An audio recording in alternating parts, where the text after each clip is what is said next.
Télé, bonjour René Vivien Télé. Nous allons aller du côté de la bibliothèque de René Vivien, ici avec, évidemment, c'est pas le vrai livre, hein, de René Vivien. On imagine le prix que ça peut coûter.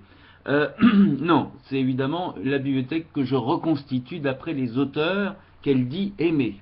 Alors il s'agit d'auteurs qui ne sont pas réédités, comme Sully Prudhomme, qui est un poète. Là c'est poète 1872, à peu près la date de la naissance de René Vivien, c'est-à-dire 1877. Là, c'est 1872, 1878, en plein dans sa naissance, avec les veines tendresse. Aux amis inconnus. Ces vers, je les dédie aux amis inconnus, à vous, les étrangers, en qui je sens des proches, rivaux de ceux que j'aime et qui m'aiment le plus.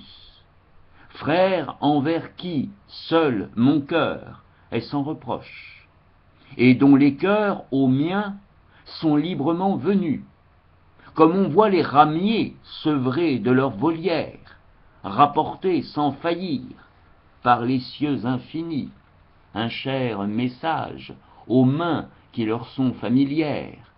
Nos poèmes parfois nous reviennent bénis, chaud d'un accueil lointain d'âmes hospitalières. Et quel triomphe alors, quelle félicité orgueilleuse, mais tendre et pure nous inonde quand répond à nos voix leur écho suscité par-delà le vulgaire, en l'invisible monde, où les fiers et les doux se sont fait leur cité. Et nous les méritons, cette ivresse suprême, et nous la méritons, hein, et non pas nous les méritons. Sinon ça aurait été ces ivresses suprêmes. Et nous la méritons, cette ivresse suprême, car si l'humanité tolère encore nos chants, c'est que notre élégie est son propre poème, et que seuls nous savons, sur des rythmes touchants, en lui parlant de nous, lui parler d'elle-même. Parfois un vers, complice intime, vient rouvrir quelques plaies, où le feu désire qu'on l'attise. Parfois un mot, le nom de ce qui fait souffrir, tombe comme une larme à la place précise où le cœur méconnu l'attendait pour guérir.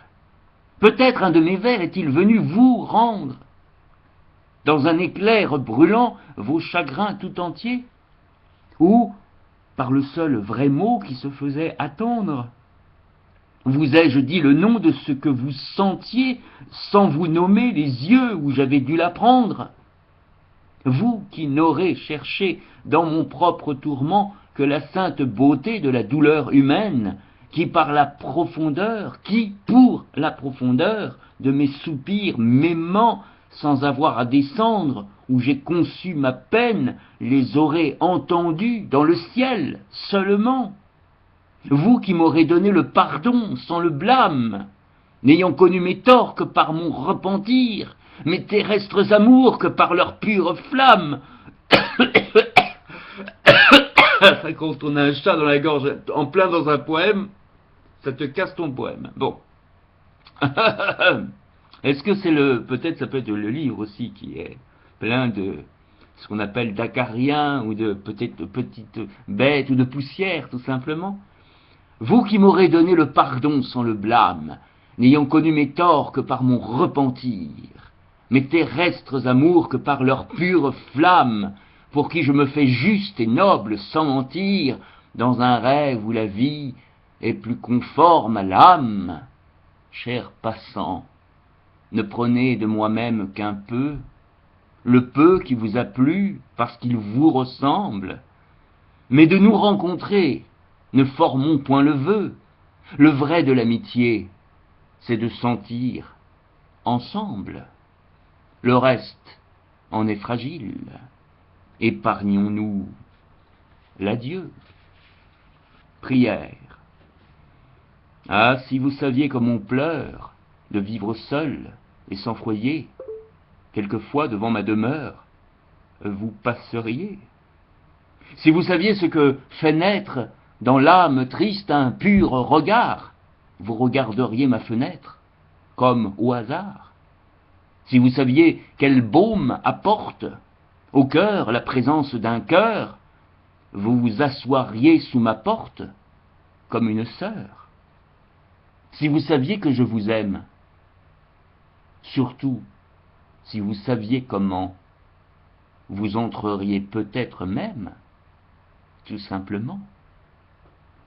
Magnifique prière, évidemment. Conseil. Jeune fille, crois-moi, si l'on est temps encore, choisis un fiancé joyeux, à l'œil vivant, au pas ferme, à la voix sonore, qui n'aille pas rêvant. Sois généreuse, épargne au cœur de se méprendre, au tien même imprudente, épargne des regrets, n'en captive pas un trop tendre, tu t'en repentirais. La nature t'a faite indocile et rieuse, crains une âme où la tienne apprendrait le souci, la tendresse est trop sérieuse, trop exigeante aussi. Un compagnon rêveur attristerait ta vie. Tu sentirais toujours son ombre à ton côté, maudire la rumeur d'envie où marche ta beauté. Si, mauvais oiseleur de ses caresses frêles, il abaissait sur toi le délicat réseau, comme d'un seul petit coup d'aile s'affranchirait l'oiseau. Et tu ne peux savoir tout le bonheur que broie d'un caprice enfantin le vol brusque et distrait, quand il arrache au cœur la proie que la lèvre effleurait.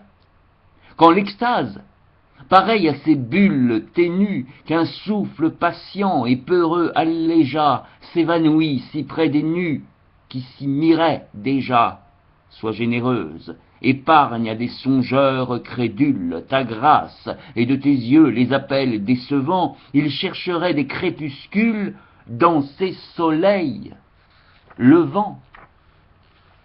Il leur faut une amie à s'attendrir facile, souple à leurs vains soupirs, comme au vent le roseau, dont le cœur leur soit un asile et les bras un berceau, douce, infiniment douce, indulgente aux chimères, inépuisable en soins calmants ou réchauffants, soins muets comme en ont les mères, car ce sont des enfants. Il leur faut, pour témoin, dans les heures d'étude, une âme qu'autour d'eux ils sentent se poser. Il leur faut une solitude où voltige un baiser. Jeune fille, crois-m'en, cherche qui te ressemble. Ils sont graves, ceux-là, ne choisis aucun d'eux. Vous seriez malheureux ensemble, bien qu'innocents, tous deux.